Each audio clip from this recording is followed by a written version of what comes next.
There's so many things I really love about The Dead of Summer. I love maybe because I'm an old queen myself, the characterizations of the older queer folks on the island. And I'm wondering, in your book and in your life, what differences do you notice in how your queerness feels among people of a different queer generation than you? Yeah, you don't see that many depictions of like intergenerational like queerness all in the same story, right? Like we have stories about people in the past, we have stories about young people now, but like what do they have to tell one another?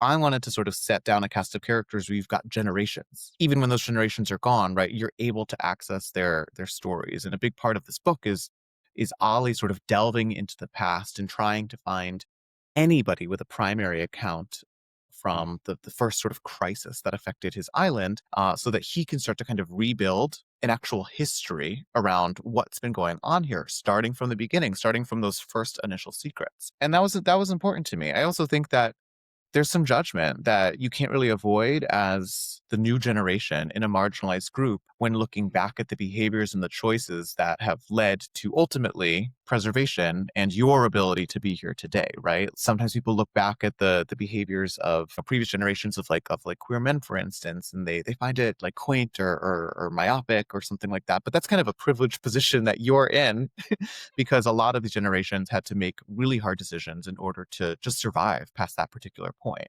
Part of Ollie's story, at least for me in this, is coming to terms with the hard decisions that people before him had no choice but to make so that a sanctuary like his could survive to the point that he's able to sort of take that torch, make the same sort of hard decisions and kind of hopefully keep this place alive and available for future generations.